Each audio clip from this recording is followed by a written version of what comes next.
Hey all you nerds, Gabe aka Froopy Art here, and welcome back to our Gravity Falls encrypted-inspired Pokémon region.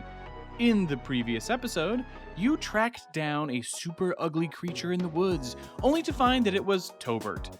You defeated him and took his device component, and you and Moose left for the arcade to celebrate.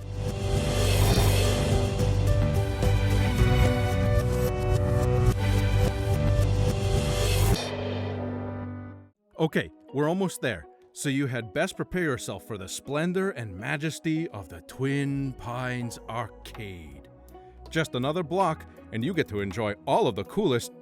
Wait, what's that? Oh, no way, dude. That egg you won at the fair is finally hatching. Mystery Pokemon egg! Oh man, I'm getting flashbacks to my Gachapon days. Okay. What hatches is based on something that you could probably argue against being an actual cryptid. Air rods, flying rods, or skyfish are these strange wiggly creatures that sometimes show up in photos.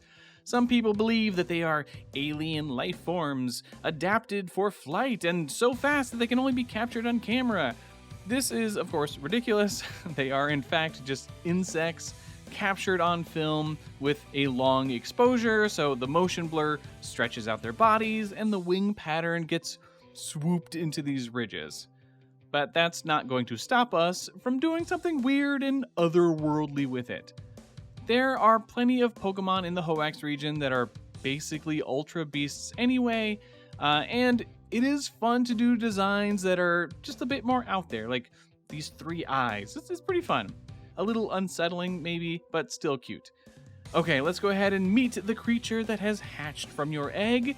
This is Atmosleek, the high-flying Pokemon. This perplexing specimen is normally found at extremely high altitudes. Atmosleek will come down to the ground, but this is a very rare sight. Their bodies are as light as air and move as if swimming. Researchers are uncertain about this Pokemon's origin. While it may have originated from space, others think that it may be an Ultra Beast that has adapted to life in our universe. The ability is Unburden, so that raises the speed stat if a held item is used, so it's already as light as air, it drops something, is going to get faster. Makes sense.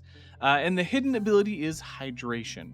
Atmosleek flutters about and nuzzles you a bit for pats on its weird little head.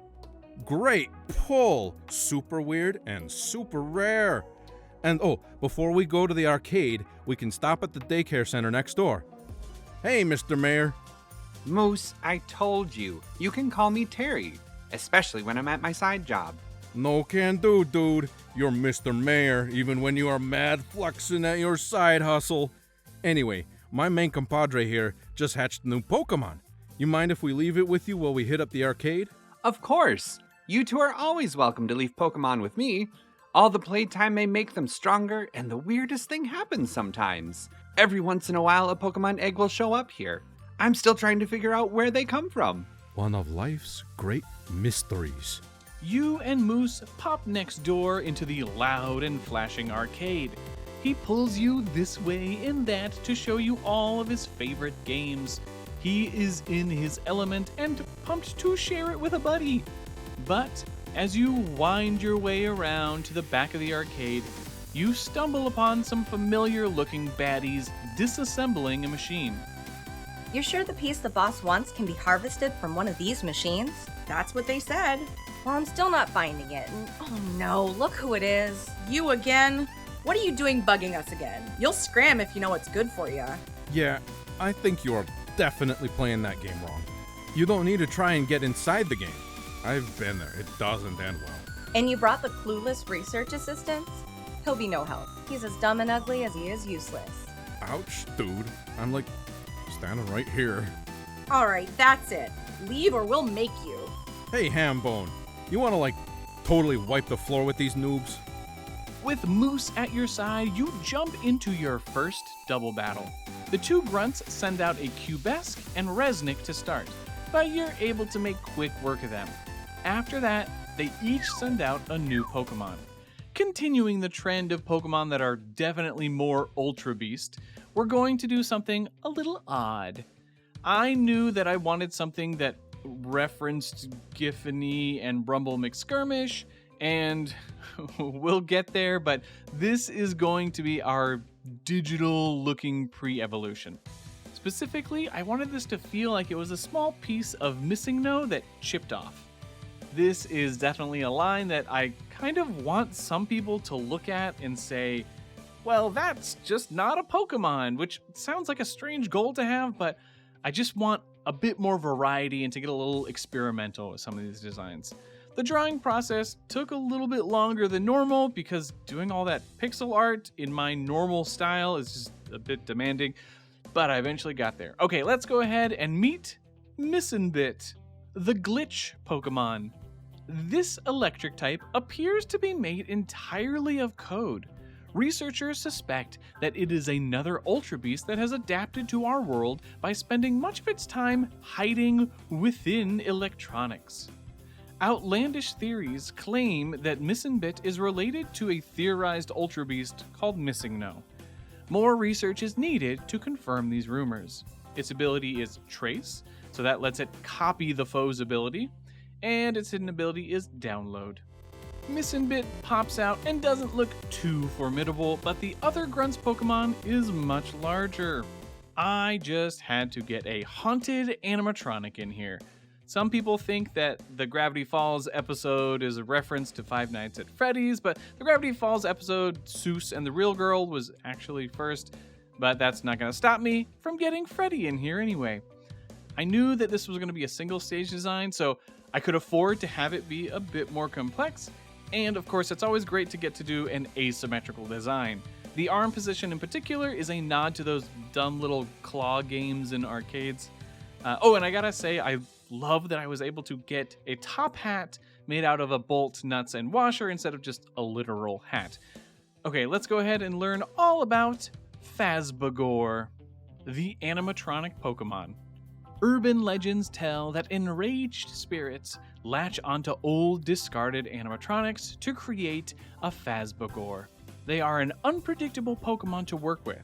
Sometimes Fazor love children and sing and dance for them, but more often than not, they enjoy absolutely terrifying kids.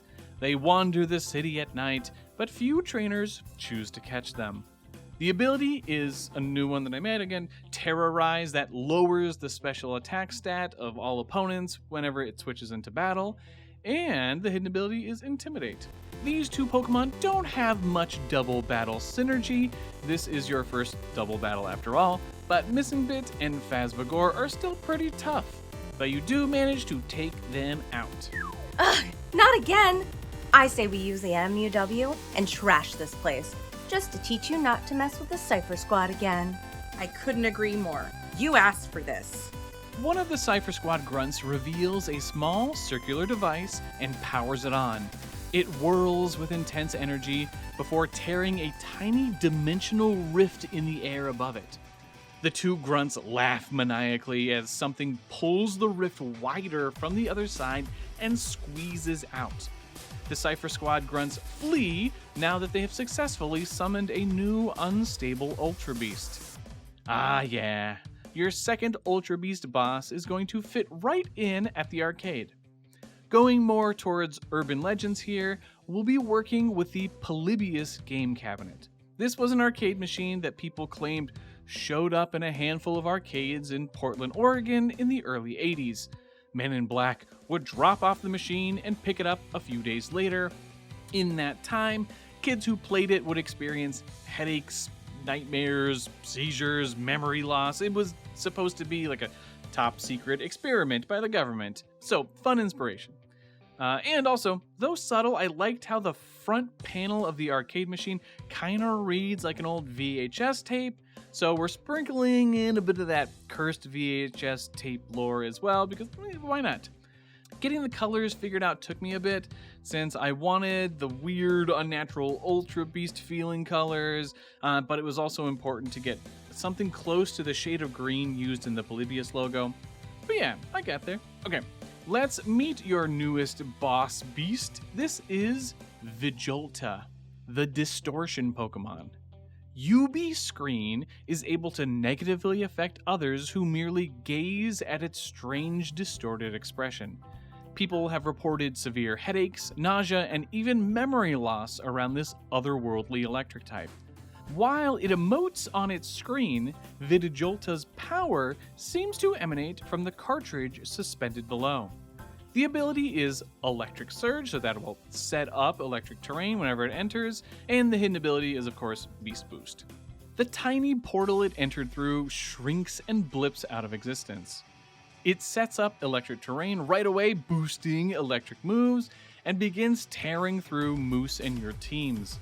It is a tough battle, but you are somehow able to pull through and feint the otherworldly menace. We've got a knack for stopping those jerks, but oh man, look at all this destruction. As you survey the busted up arcade machines around you, the Rotom Shift in your pocket whirs to life. Rotom Shift, analyzing data, bleep blorp blue. New destructive function added, hammer time. Pulling the device out, you find that it is now able to turn into an oversized, arcade-looking hammer. Whoa, sweet.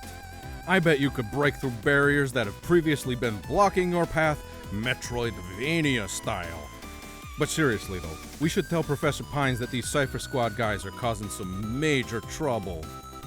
With that, you and Moose leave the partially destroyed arcade, pick up your Pokemon from the Daycare, who is a little bit stronger now, and hop on your bike. Sure enough, there are small areas and secrets that you can now access by breaking through boulders, fallen trees, and other roadblocks. You eventually make it all the way back to the research shack. But we'll pick up from there in the next episode. Be sure to leave a like, comment, and subscribe if you are enjoying this series.